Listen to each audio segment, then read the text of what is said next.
Le marché des matériaux isolants est en pleine effervescence selon l'étude Xerfi France. Les groupes industriels Isover, Knauf, Factis ou encore Latondil ont en effet lancé de lourds programmes d'investissement afin de renforcer leur outil de production. En ligne de mire, la rénovation énergétique de 500 000 logements par an fixée par les pouvoirs publics. Un objectif qui s'apparente à un véritable réservoir de croissance à long terme pour les industriels spécialisés dans les produits à base de laine de roche, de laine de verre ou de polystyrène extrudé ou expansé. Et ce réservoir de croissance est d'autant plus solide que d'autres facteurs entrent en ligne de compte. Vétusté d'une part importante du parc immobilier, durcissement progressif de la réglementation thermique, montée en puissance de la valeur verte dans le bâtiment ou encore hausse structurelle des prix de l'énergie. Reste que ce marché est déjà reparti en 2017 à la faveur d'une amélioration sur le front de la construction et sur celui des travaux de rénovation. Dans ce cadre, le segment des isolants biosourcés a surperformé la dynamique du marché compte tenu de propriétés avantageuses en matière thermique et acoustique, sans oublier la baisse des prix de ces matériaux. En outre, les fabricants spécialisés n'ont pas ménagé leur peine pour améliorer leur offre en élargissant leur gamme de produits.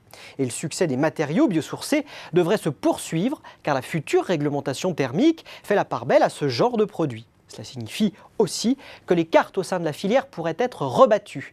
D'ailleurs, Saint-Gobain et Soprema ont d'ores et déjà pris position sur le segment des produits biosourcés à travers le rachat de spécialistes d'isolants en fibre de bois.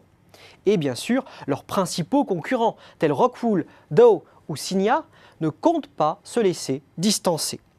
Plus globalement, les acteurs du marché des matériaux isolants activent 4 grands leviers de croissance pour asseoir leur position.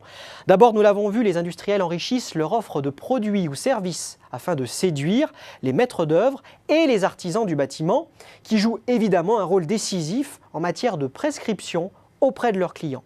Les fabricants veillent notamment à faciliter le travail des installateurs en multipliant les innovations.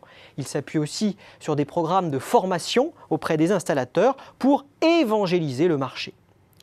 La diversification géographique est également un axe majeur, aussi bien pour les industriels, dont certains se développent à l'international, que pour les installateurs qui parfois optent pour le modèle de la franchise, comme Isocomble par exemple.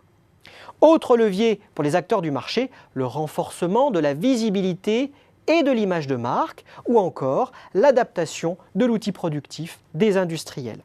Autant de leviers qui doivent permettre de mobiliser toute la croissance du marché français et de se préparer au Big Bang réglementaire de la RT 2020.